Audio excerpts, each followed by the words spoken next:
بسم اللہ الرحمن الرحیم۔ حضور صلی اللہ علیہ وسلم ابھی تک اپنے چچا ابو طالب کے گھر ہی رہ رہے تھے، مگر آپ اپنا خرچ ابو طالب پر نہیں ڈالتے تھے، بلکہ آپ نے ایک قریشی تاجر صائب ابن صائب کی تجارت میں شرکت فرما رکھی تھی۔ ابو طالب بہت زیادہ مفلس اور غریب آدمی تھے، ان کی اولاد بھی بہت زیادہ تھی، جس کی وجہ سے اور زیادہ تنگی سے گزارا ہوتا تھا۔ ایک روز ابو طالب حضور صلی اللہ علیہ وسلم کے پاس آئے اور کہنے لگے، بھتیجے، تم جانتے ہو کہ میں بہت غریب آدمی ہوں اور آج کل بہت سخت وقت گزر رہا ہے۔ ہمارے پاس نہ تو مال ہے جس سے کچھ وقت کاٹ سکیں اور نہ کوئی تجارت ہے۔ اب پتہ چلا ہے کہ تمہاری قوم کا ایک تجارتی قافلہ شام جا رہا ہے۔ خدیجہ بنت خویلد بھی تمہاری قوم کے لوگوں کو اپنا مال دے کر بھیج رہی ہیں۔ وہ لوگ اس کا مال فروخت کریں گے اور اس سے فائدہ اٹھائیں گے۔ اب اگر تم بھی جانا چاہو گے تو وہ دوسروں سے پہلے تمہیں بھیجنے پر راضی ہو جائیں گی، اس لیے کہ تمہاری نیکی اور سچائی کی شہرت اس نے بھی سن رکھی ہے۔ میں تمہیں یہودیوں کے ڈر سے شام نہیں بھیجنا چاہتا تھا، مگر اب اس کے سوا کوئی چارہ بھی نہیں ہے۔ حضور صلی اللہ علیہ وسلم چچا کی اس خواہش پر راضی ہو گئے، مگر آپ نے فرمایا، شاید وہ خود مجھے اس معاملے میں بلائیں۔ اس کے بعد ابو طالب چلے گئے۔ خدیجہ بنت خویلد مکہ کی ایک بہت مالدار اور نہایت شریف خاتون تھی۔ یہ بیوہ تھی۔ انہوں نے 2 شادیاں کی، مگر دونوں شوہر انتقال کر گئے اور ان کی تمام دولت خدیجہ بنت خویلد کو مل گئی۔ اس کے بعد انہوں نے شادی نہیں کی اور اپنی تجارت اور دولت کے انتظام میں لگ گئیں۔ یہ مکہ کے بہت اونچے خاندان کی عورت تھیں اور اس قدر پاک باز اور نیک تھیں کہ لوگ ان کو طاہرہ یعنی پاک باز کے لقب سے پکارتے تھے۔ خدیجہ بنت خویلد مالداری اور نیکی کے ساتھ ساتھ نہایت خوبصورت اور ذہین بھی تھیں۔ ان ساری خوبیوں کی وجہ سے مکہ کے تمام بڑے بڑے لوگ چاہتے تھے کہ وہ ان کے ساتھ نکاح کر لیں، لیکن وہ ان کو انکار کر دیتی تھی، اس لیے کہ اب انہوں نے شادی نہ کرنے کا ارادہ کر لیا تھا اور اپنی تجارت اور کاروبار کا انتظام خود ہی کرتی تھیں۔ خدیجہ طاہرہ ہر سال کچھ لوگوں کو اپنا مال دے کر تجارت کے لیے شام وغیرہ بھیجا کرتی تھیں۔ وہ لوگ جو کچھ نفع کما کر لاتے، خدیجہ طاہرہ اس میں سے طے شدہ حصہ ان کو دے دیتی تھیں۔ اس سال بھی وہ اپنا مال دے کر لوگوں کو شام بھیج رہی تھیں۔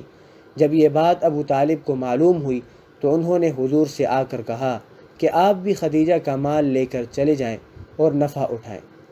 حضور صلی اللہ علیہ وسلم اس پر تیار ہو گئے اور فرمایا کہ اگر خدیجہ نے مجھے بھیجنے کے لیے بلایا تو مل لوں گا۔ یہ بات کسی نے خدیجہ طاہرہ سے جا کر کہہ دی کہ ابو طالب اپنے بھتیجے امین کو بھیجنا چاہتے ہیں۔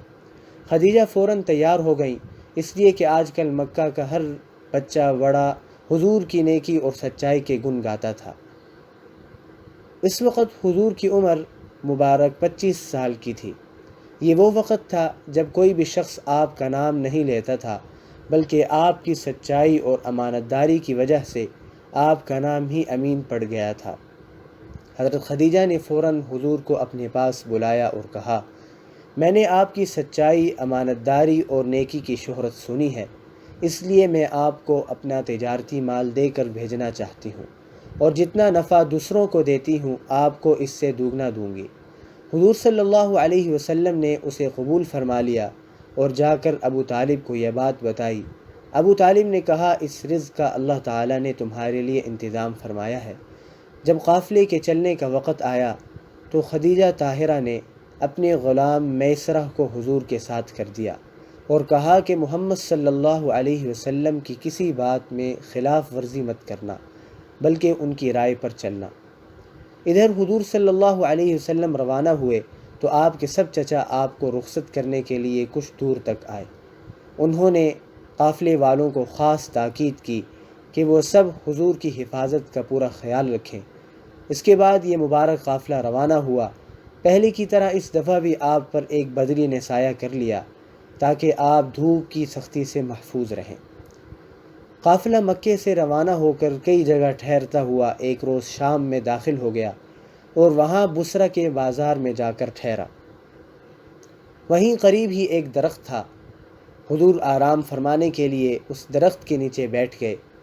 جس جگہ قافلہ ٹھہرا تھا وہاں سے قریب ہی ایک بہت بڑا گرجا گھر تھا جس میں ایک بوڑھا راہب رہتا تھا۔ راہب کا نام نستور تھا۔ جب راہب کو معلوم ہوا کہ سامنے ایک قافلہ آ کر ٹھہرا ہے تو وہ باہر نکل آیا اور سیدھا میسرہ غلام کے پاس گیا۔ میسرہ پہلے بھی کئی دفعہ یہاں آ چکا تھا، اس لیے وہ اور راہب ایک دوسرے کو جانتے تھے۔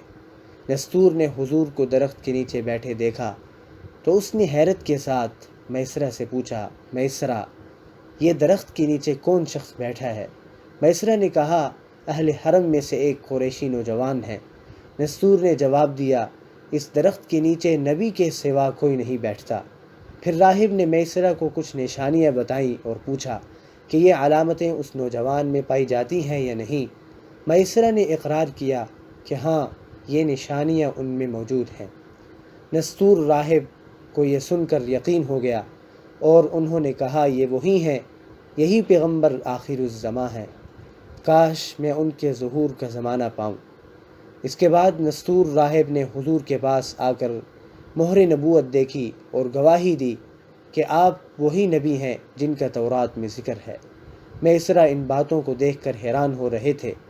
ادھر بصرہ کے بازار میں حضور صلی اللہ علیہ وسلم نے جس طرح مال کا لین دین کیا اور تاجروں سے معاملات طے فرمائے، وہ ایسے تھے جیسے بہت زیادہ تجربہ کار آدمی کیا کرتے ہیں۔ یہی وجہ تھی کہ اس سفر میں جس قدر نفع حاصل ہوا، اس طرح کبھی نہیں ہوا تھا۔ چنانچہ میسرہ نے حضور سے کہا، محمد صلی اللہ علیہ وسلم، ہم 40 سال سے خدیجہ کے لیے تجارت کر رہے ہیں، مگر ہم نے کبھی اتنا نفع حاصل نہیں کیا جتنا آپ کے ذریعے سے ہوا۔ میسرہ آپ کی دیانتداری اور خوش اخلاقی دیکھتے تھے اور ادھر نستور راہب کی باتیں یاد کرتے تھے۔ ان سب چیزوں کی وجہ سے ان کے دل میں آپ کی بے حد محبت اور عزت پیدا ہو گئی، یہاں تک کہ اب ان کی باتوں سے ایسا لگتا تھا کہ جیسے وہ خود حضور کے ہی غلام ہوں۔ حضور صلی اللہ علیہ وسلم نے اس سفر میں بے حد نفع حاصل کیا، جس سے حضرت خدیجہ کی تجارت کو خوب ترقی ہوئی۔ آپ صلی اللہ علیہ وسلم نے بہت سا مال فروخت کیا اور بہت سا خریدا۔ اب واپسی کا وقت آ گیا تھا، اس لیے آپ زبردست منافع لے کر قافلے کے ساتھ مکہ کو روانہ ہوئے۔ آخر چلتے چلتے قافلہ مر الزہران نامی جگہ تک پہنچ گیا۔ یہ مکہ اور عسفان کے بیچ میں ایک جگہ تھی۔ یہاں پہنچ کر میسرہ نے حضور صلی اللہ علیہ وسلم سے کہا، آپ مجھ سے پہلے مکہ پہنچ جائیں اور خدیجہ کو اس زبردست منافع کی خوشخبری سنائیں، جب آپ کے ذریعے حاصل ہوا ہے۔ چنانچہ حضور میسرہ کو سامان کے ساتھ چھوڑ کر تیزی کے ساتھ مکہ کی طرف روانہ ہوئے اور دوپہر کے وقت مکہ میں داخل ہو گئے۔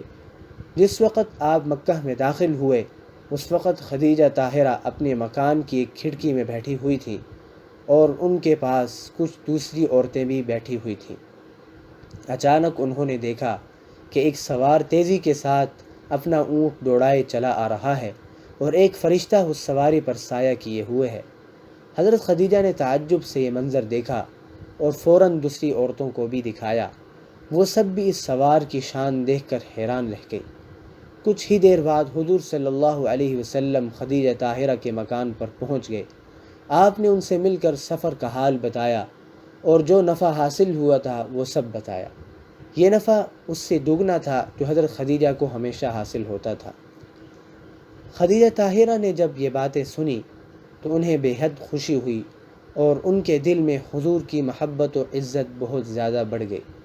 ادھر جب میسرہ مکہ پہنچے تو انہوں نے بھی حضرت خدیجہ کو آپ کی وہ ساری باتیں بتلائی جو اس سفر میں دیکھی تھی، کہ کسی طرح آپ پر بادل سایہ کیے رہتا تھا اور یہ کس نستور راہب نے آپ کو دیکھ کر کیا کیا باتیں کہی تھی۔ یہ باتیں سن کر خدیجہ کے دل میں آپ کی محبت اور آپ کا مرتبہ اور زیادہ بڑھ گیا، اس لیے انہوں نے حضور کو جتنا معاوضہ دینا طے کیا تھا اس سے بھی دوگنا دیا۔ حضرت خدیجہ طاہرہ کے ایک چچا زاد بھائی تھے جن کا نام ورقہ بن نوفل تھا۔ انہوں نے عیسائی مذہب اختیار کر لیا تھا اور بہت بڑے عالم تھے۔ حضرت خدیجہ حضور کے متعلق جتنا سوچتی انہیں حیرت بھی ہوتی اور ان کے دل میں آپ کی محبت و عزت بھی بڑھتی چلی جاتی۔ آخر وہ ایک دن ورقہ بن نوفل کے پاس آئیں اور ان سے حضور کے متعلق وہ ساری باتیں بتلائیں جو انہوں نے خود دیکھی تھیں اور میسرہ سے سنی تھی۔ ورقہ یہ باتیں سن کر خود بھی حیران ہو رہے تھے۔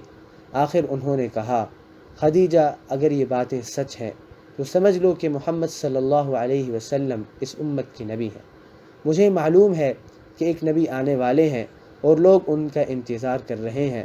اب حضرت خدیجہ کے دل میں آپ کا اور بھی زیادہ احترام پیدا ہو گیا اور وہ یہ آرزو کرنے لگی کہ یہ امانت دار نوجوان ان کے شوہر بن جائیں۔